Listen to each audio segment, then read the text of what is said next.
Kenapa dari sekian banyak tempat di bumi, kita hidup di pulau-pulau yang super acak tapi sangat kaya ini?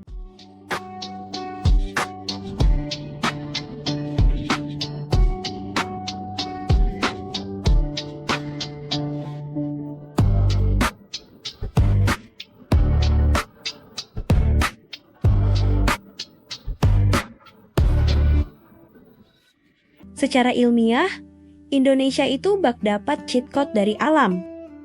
Terletak tepat di Pacific Ring of Fire dan pertemuan 3 lempeng tektonik utama, aktivitas vulkanik selama jutaan tahun tidak cuma bikin panorama kita indah, tapi juga memuntahkan mineral dan hara yang bikin tanah kita jadi yang paling subur di planet ini.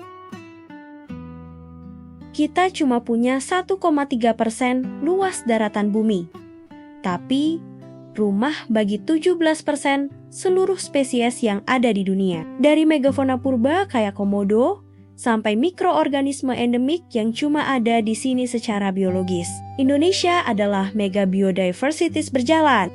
Lalu, gimana dengan kulinernya? Ini bukan cuma soal makanan enak, tapi biochemical masterpiece.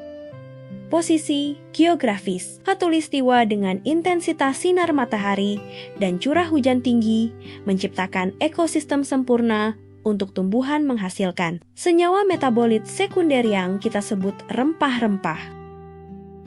Asam galat, kurkumin, dan kapsaisin dalam bumbu Nusantara bukan cuma bikin lidah ketagihan, tapi secara ilmiah punya sifat antimikroba alami yang dulunya berfungsi mengawetkan makanan di iklim tropis. Rendang atau soto yang kamu makan hari ini adalah hasil eksperimen sains pangan tradisional selama berabad-abad. Tapi keajaiban ilmiahnya tidak berhenti di alam. Secara sosiologis dan psikologi sosial, struktur masyarakat Indonesia itu studi kasus yang luar biasa.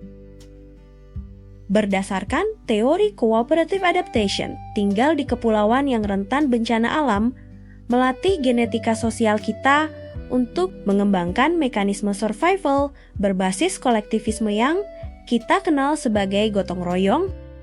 Itu alasannya kenapa ramah tamah dan senyuman warga lokal bukan cuma sekadar formalitas, tapi respons evolusioner untuk menjaga ketahanan komunitas.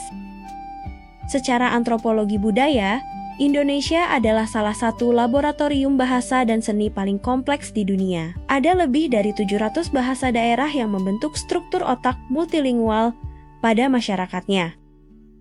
Studi neuroscience menunjukkan bahwa orang yang tumbuh dalam lingkungan multilingual punya fleksibilitas kognitif dan tingkat adaptasi yang jauh lebih tinggi. Ini yang bikin generasi muda Indonesia secara alami punya daya juang, kreativitas, dan kemampuan pivoting yang sangat cepat di tengah pergeseran zaman. Kita punya ketahanan psikologis yang terlatih dari keanekaragaman. Jadi, mencintai negeri ini bukan sekadar narasi nasionalisme romantis tanpa alasan. Secara sains geologi, biologi, hingga sosiologi, tempat ini memang dirancang khusus untuk jadi salah satu ekosistem paling kaya dan unik di muka bumi. Kita adalah produk dari tanah yang subur, budaya yang adaptif, dan ketangguhan yang teruji.